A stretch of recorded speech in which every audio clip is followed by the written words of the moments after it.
Very dangerous. No, not at all. We respect Ireland team as we did against England. Um, for sure, I know that how bad is if you think that way. In my career as well, we are not going to treat Ireland no less than how we prepared for England and mindset-wise. So we respect them, but we never fear them any team. So that's the only mantra we have. We respect every opposition, but we're trying to play our best cricket. And when we play our best cricket, I think we are good enough to beat most teams. Ruben? Bangladesh won the ODI series against England and then won the T20 series. After that, this is a ODI series. So, do you think that it will be challenge for our ODI captain to keep the winning momentum? Captain? Yeah. I don't think so. I think it's a challenge for players and everyone, like skill-wise, because changing format to format is slightly different the way you approach mentally. Other than that, nowadays is scheduling as such, you be able to adapt. So I don't think it's that way. Yeah, if you think that way, it will affect you as well. Ronnie? Mahmood has been listed from this series as per what the selectors say. How do you see his future going forward? I mean, he's officially over 37, the reflexes are obviously not the same. He's obviously past his prime. So, I mean, do you see him playing any kind of role going forward in ODI team? You have never given me a chance to explain. You already said it. That your opinion. That's actually your opinion. I don't think he is past his prime. We are trying to do what we are trying to do is that expanding our pool of players before the World Cup. If in case if something happened close to the World Cup, and then there are enough players that we have seen and we can trust to do a job, do a role. So that's the opportunity. I mean, I'm rushed to do that because we got only 15 odd games, I think, leading up to the World Cup. So therefore, we are trying to give opportunity to the players that we think that can do the role. So Riyad is still in the mix. So that's the way we look at it. There are, as you just mentioned, there's other, you can expand the pool. You have guys like Rohit Ridoy and Ronnie also a replacement for Zakir, but also you have, Afif and all these players. I mean, from this series particularly, what do you expect from these new batters in the mix? Oh, just to go with freedom and go and play what they have been doing in local cricket, because we have seen them in local tournament that what they can do. That's how we pick them. So because of their performance and because of their ability to bat certain way and ability to or the record against pace and spin. So here only we are giving them the comfort or the mental, the confidence that they can do the same thing in the international level. So basically we are looking at who has that character, because we know that they have done it, because we don't pick someone who has not scored runs or not taken wicket. So when we get guys who are performing in the local tournaments or the domestic tournament, we only see whether they have the character to do it in the international level. So it's important for us to know who are players who have right character to win games, win tight situations.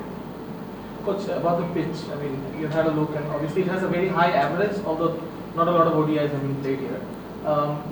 Is it a pitch which is close to what you expect in India in the World Cup? I'm not expert in that area, but looking at it, it looks good wicket to bat and score a lot of runs. At the same time, I think there's enough for the fast bowlers and the spinners. I always rate our spinners always, because they're very tactically savvy as well as skillful. But this time, my fast bowlers has comes in leads and bounds, so I'm very happy with that as well. That's a very difficult question to answer, because you're trying to find out what we are thinking of Mahmood. As I said, Riyad has done enough. He has a lot of experience. We know what he can bring. So we want some other players also to get up get up to the mark playing international cricket. Not in skill-wise. As I mentioned to him, Isam, it's about seeing these guys have the character to do that level. So it doesn't mean that that guy performed well, that Mahmudullah is finished. He's still in our plans. Hi coach, we have had a look at the conditions today. What do you think of what are we expecting? Can you hear me? I can. What's the question? You have seen the conditions here. What are we expecting? Condition of the pitch, you mean? It's very good wicket. Looks like it's a belt of a wicket to bat and ball. Good contest for bat and ball. Nazar. Hi, coach. Coach, Bangladesh have played. Where are you from? Which? I'm from Independent Television. Okay, thank you. Yeah. Coach, Bangladesh have played 6 matches in 14 days, and some guys have played in Premium Division matches. Is that a concern for you? Their fitness and fatigue, anything? Oh no, not at all. The best way to prepare for a game is playing matches than practice. The cricket is the only game you can't practice the way you want to play, isn't it? We practice in the net, but playing matches is the best way to prepare for the game. Introduce yourself. Coach, Introduce them, please. Introduce yourself.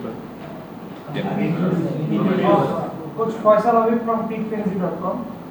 Coach, my question is, Ireland is comparatively easier side than England, and this ODI series is not a part of ODI Super League as well. So, will the winning the series will be the only goal, or experimenting with different combinations will be the case as well? Both. Winning is always, that's our aim, whoever we play. And I don't agree with your first statement. No team is easy team in this international cricket. I think if you know your stats, they beat England during the World Cup, I think, isn't it? They beat them. Yeah, so on their day, any team can beat anyone. So that's the way we treat. So we try to expand our pool regardless of who we play, and we try to win.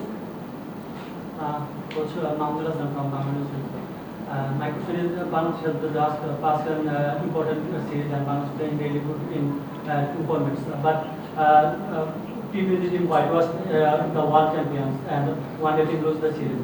Do you think that not only about the results, T20 team winning approach and their body language are morally higher than T20 one day team? I mean, is there any way to boost up one day team in morality?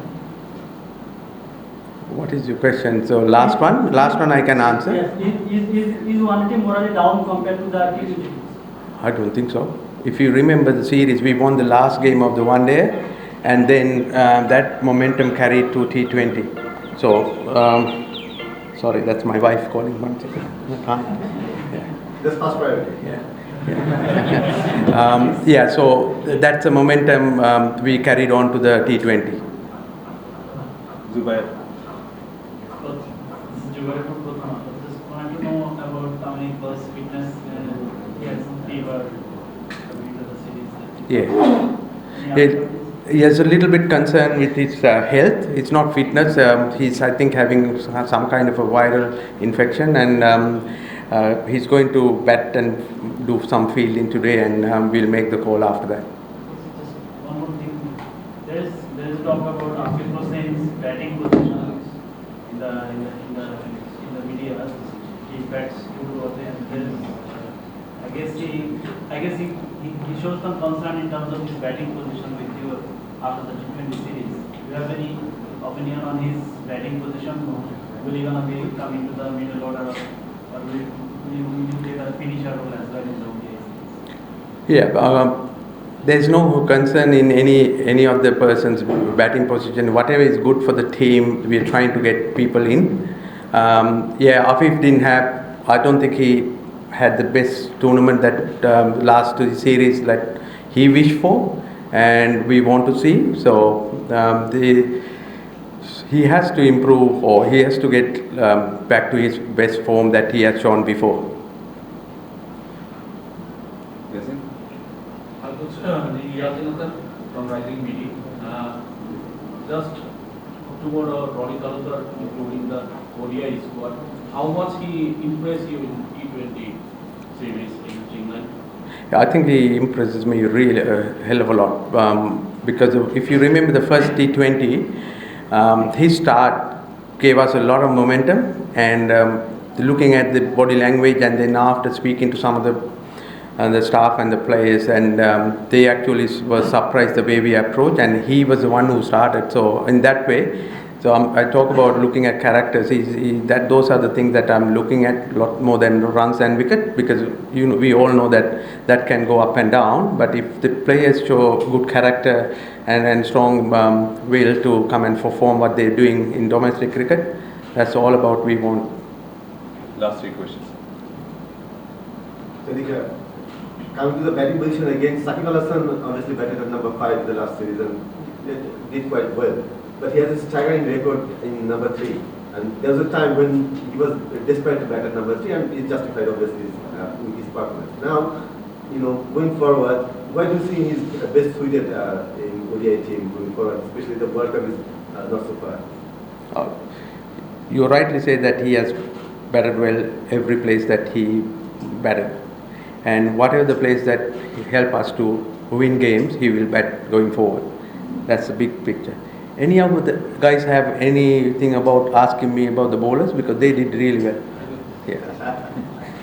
What's about the fast bowlers? You mentioned that they come in leaps and bounds, and it's very different from your first stint as coach. Hassan Mahmood obviously bowled very well in the T20 series. He's not quite the regular for ODI, so do you think there's a role for him in this ODI series and then going forward? Definitely. If I have more games, he will play a lot more games. So I'm trying to get that area also, give them more game time for us to see, or for them to get confident about themselves, and us to see that how they can handle. The way he handled that pressure overs in 3 ODI is very impressive. If you remember that, I think the second game he opened the game for us, getting Butler out. If I look at the within the game, and that allowed us to bring Miraj into the game, because they had all the left-handers. If Butler was there, we would have able to do that. That would have been a different kind of a game at the end. So those little things in the game, within the game, is very important. That's why I'm looking for people to stand up and do things. Once more they do that kind of thing, they get confident, and the team get confident about their role and trust them to do things. So when you ask fast bowlers, like the way Fitz bowls in the last one, he didn't take much wickets, but the 2 big overs changed the momentum of the game.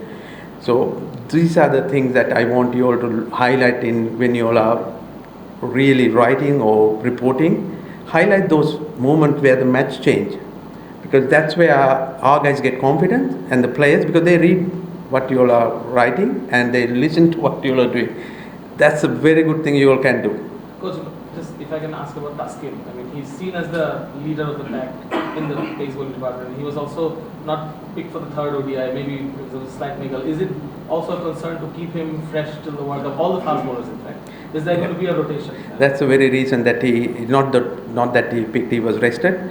So we want to manage him. He's one of our strike bowlers, and he's world class. He bowled quick as anyone in that series. We wanted to manage him and Fitz, because there's a lot of cricket coming for all of them, and then that allows us to give more game time for the other fast bowlers as well. Last question. Hello coach, this is Ridwan Sheikh from Channel 24. But do you have any specific expectations from the players or any individuals on this series? Yeah, 2 for 4. Very quickly, Zubair. Just on Taskin and Nasum, he played the ODI series against England, and Nasum played the T20 series. He's in the ODI side now, Nasum. What's your view on those 2? Who is the first one? Nasum and? Taskin, the 2 left-arm spin. Taijul and Taijul. That's why I'm wondering. Okay, yeah. So yes, Taijul is the same as what we're doing with the other players as well, trying to expand our bowling. Bowling unit. Taijul is our test number 1 bowler, so he played against England, bowled really well. He did really well, so we know that he's ready. So if we wanted to give Nasum a go and this series and see how he goes, and if he really do well, then we have 2 opportunities, like 2 ready guys leading up to the World Cup. Coach, it has been less than 1 month rehearsal from Picard to television. Yeah, I know. Yeah. Yeah. So it has been less than 1 month. You are playing your second spell as the head coach of Bangladesh cricket team and mixed experience. Firstly, we lost 2 ODI games and then we came back strongly. But series was not so bad. And then Bangladesh has got their one of the best T20 victories against England, Fiji. So, according to your expectations, how can you elaborate your experience with the team in last 27 days? Yeah, regardless of the outcome, the win or lose, for me, I look at very different things, what they can do, their character, how they handle situation in the middle, when they're under pressure, who stand up. Performance can go up and down. You know, we all watch cricket and we know that even the world champions like Butler is the best batsman in the world at white ball cricket, and we really put him under pressure. Like after we speaking to their staff, they were very happy with our people's attitude, our body language, how we feel. So those are the things I look at. So I'm not, even if we lose both series, if I can see those things, I know that going forward we are going in the right direction. That's what I look for. Thank you. Thank you.